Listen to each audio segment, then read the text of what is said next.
बिस्मिल्लाहिर्रहमानिर्रहीम। अस्सलामुअलैकुम नाज़रीन, बारबरोसा सीरीज़ का आगाज़ हो चुका है और अब आपको हमारे चैनल पर बारबरोसा लार्क के तमाम एपिसोड भी मिला करेंगे। तो इसीलिए आप लोग हमारे चैनल को सब्सक्राइब कर लें, बेल आइकन को ज़रूर से प्रेस कर लें। तो नाज़रीन, बारबरोसा सीरीज़ का आगाज़ कुछ इस तरह से होता है कि एक जगह पर एक बूढ़ा शख्स नक्शा लिए बैठा है और रिवायात के मुताबिक कहता है कि रिवायात में कहा जाता है कि वो समंदर, जिसे अरब लोग बहरा मुतवस्सत कहते हैं और तुर्क बहरा रोम कहते हैं, एक आफियत था वो समंदर जिसने बादशाहों के ताज और सुल्तानों के तख्त निगल लिए। यहाँ तक कि यूनानी हुक्मरान और कैसरे रोम वहाँ पकड़े गए और कज़ाकों के गुलाम बन गए। दुनिया के दूसरे किनारे से आने वाले घोड़सवारों को इस जंगली समंदर का सामना करना पड़ा, लेकिन उन्होंने इस समंदर को एक आफियत नहीं बल्कि माँ की गोद समझा। उन्होंने एक एक करके समंदर के जजीरों के किलों को फतह करना शुरू किया। लड़ने वाले घोड़सवारों में से एक ने इन जजीरों में एक जजीरे पर रहना शुरू कर दिया और वहाँ पर 4 बेटों का वालिद बन गया। जो हकीकत नहीं देख सके वो कहने लगे, जिस समंदर ने हजारों रियासतों को निगल लिया, इनके सामने 4 बेटे क्या हैं? तो ऐसा कभी नहीं कहना चाहिए। ये 4 बेटे 4 भाई जिन्होंने आफतों के तूफान का रुख किया। उन्होंने तूफानों को रोका, आंधी को जंजीर डाली, दरियाओं पर मोहर लगा दी। उन्होंने समंदर को झुका दिया जिससे हर कोई इनके सामने घुटने टेक गया। उन्होंने समंदर में रहना खून बहाया। उन्होंने समंदर के साथ खून का रिश्ता कायम किया। पहला भाई जो कश्ती रानी पर गया, इसे बाबा अरूज कहा जाता है और बरसों बाद वो दोनों भाई इस नाम से ही मशहूर हुए, बारबरोसा। लेकिन इनके पास अब भी वक्त था कि वो समंदर के कज़ाक बने या सुल्तान। एक मशहूर और बेनामी कहानी शुरू होने वाली है। बारबरोसा का आगाज़ कुछ इस तरह से होता है। यहाँ पर जहाँ एक समंदर दिखाया जाता है और एक बहरी जहाज़ उस समंदर में खड़ा है और तमाम लोग उस बहरी जहाज़ में अपने अपने काम में मसरूफ़ हैं। अचानक से बहरी जहाज़ को एक बड़ा झटका लगता है और इसी दौरान दूसरी जानिब से बहरी जहाज़ का ओहदेदार यानी कि बाबा अरूज बहरी जहाज़ में तमाम लोगों के सामने नमूदार होता है। इसी दौरान बहरी जहाज़ को एक और ज़ोरदार झटका लगता है जिससे जहाज़ में तमाम लोगों में हलचल मच जाती है और फिर बहरी जहाज़ का ओहदेदार यानी कि बाबा अरूज रईस अपने हाथ के इशारे से लोगों को कहता है कि जहाज़ को उठाओ।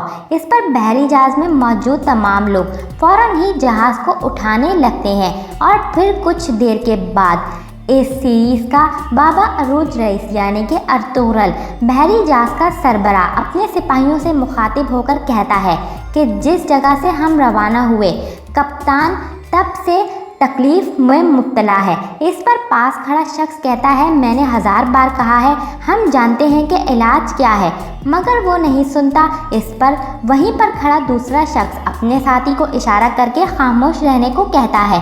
तो फिर बाबा अरूज रईस कहता है कि कप्तान ने हमें इशारा किया और हमने कहा ठीक है, जहाज़ की क़यादत करते हुए इसकी हिफाजत करना हमारी जिम्मेदारी है। इसी के साथ वो अपने तमाम सिपाहियों को एक बार फिर मुखातिब होते हुए कहता है कि सिपाहियों, मैंने तुम लोगों से कभी झूठ नहीं बोला। मैंने तुम्हें कभी इस लड़ाई के लिए नहीं भेजा जिससे मैं डरता हूँ।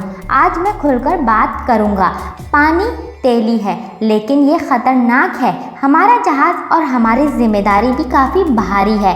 हमारा इरादा अपनी मंजिल तक बाहिफाजत पहुंचना है, लेकिन हम नहीं जानते नक्शे पर लिखा है कि लड़ाई भी हो सकती है। 3 किस्म के लोग होते हैं, एक बादशाह और वो जो बादशाहों से डरते हैं और वो जिससे बादशाह डरते हैं। हम इन लोगों में से नहीं जो आसानी से डर जाते हैं। अल्लाह का शुक्र है। तो सिपाहियों, आज के दिन मैंने अहद किया है कि हम चाहे डाकुओं को सामना करें या बादशाह का, मैं इन्हें डराऊंगा। क्या अब हमारा अहद और हमारा मुकद्दर होना चाहिए। इस पर सिपाही यकज़बान होकर कहते हैं, हमारा अहद हमारा मुकद्दर बने, हमारी जानें इस राह में कुर्बान हो। हमारा अहद हमारा मुकद्दर बने और हमारी जानें इस राह में कुर्बान हो। इसी दौरान अरूज रईस बहरी जहाज़ के दूसरे कोने पर जाकर खड़ा होता है और कुछ महसूस करते हुए सीटी बजाने लगता है और उसकी सीटी की आवाज़ समंदर में चारों अतराफ गूंजती है। ये देखते हुए समंदर में मौजूद तमाम लोग एक गीत गाने लगते हैं और उन तमाम लोगों की आवाज़ भी समंदर में चारों अतराफ गूंजती हुई महसूस होती है। इसी दौरान सिपाहियों को कहा जाता है कि चक्कू को दाएं तरफ मोड़ दो। इस पर तमाम सिपाही चक्कू को घुमाने लगते हैं और यहाँ पर सीन चेंज होता है।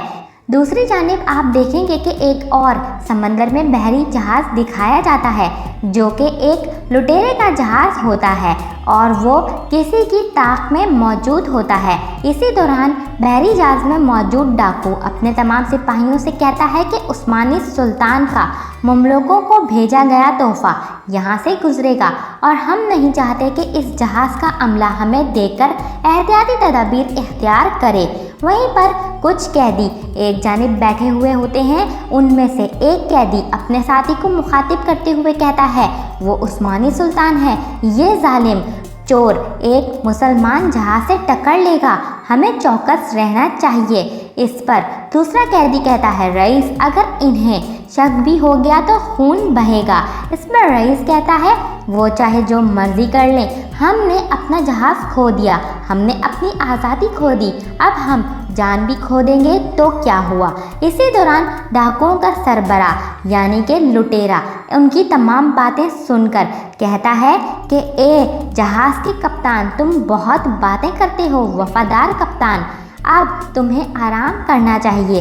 ये कहते साथ ही वो लुटेरा उस शख्स का गला काट देता है और बाकी के तमाम कैदियों को भी तंबी करता है कि जो बहादुरी दिखाना चाहता है उसका अंजाम भी यही होगा। इसी के साथ ही लुटेरा अपने सिपाही को कहता है कि इन तमाम अहमक कैदियों के मुंह बंद कर दो।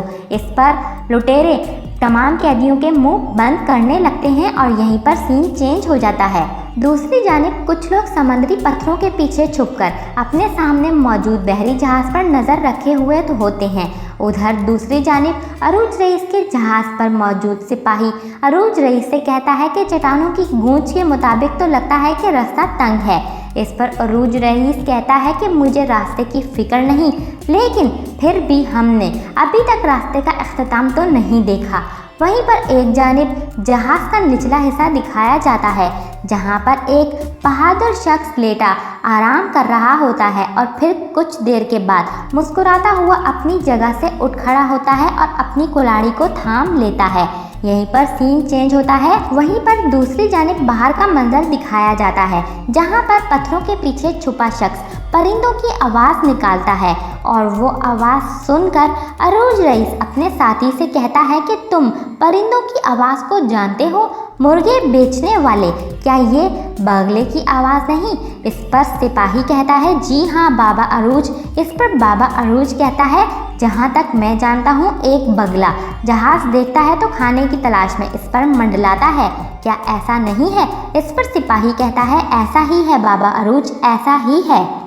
समंदर में बहुत सी मछलियाँ हैं लेकिन इन्हें हमेशा आपका ही खाना चाहिए मछली पकड़ने की मुशक्क़त से बचने के लिए। इस पर बाबा अरूज कहता है, परिंदे कब से इतने बड़े हो गए? वहीं पर दूसरी जानिब डाकू घात लगाए बैठे हुए होते हैं कि जहाज़ पास आए तो उसे लूटा जा सके।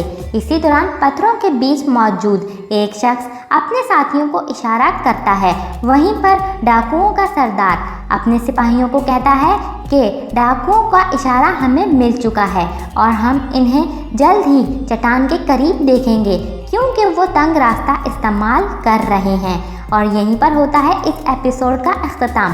नेक्स्ट एपिसोड के लिए आप हमारे चैनल को सब्सक्राइब कर लें और बेल आइकन को भी ज़रूर से प्रेस कीजिएगा। वीडियो अच्छी लगे तो आप कमेंट सेक्शन में अपनी राय का इजहार ज़रूर कीजिएगा। अपने दोस्तों के साथ वीडियो को शेयर करें। Thanks for watching and keep supporting us.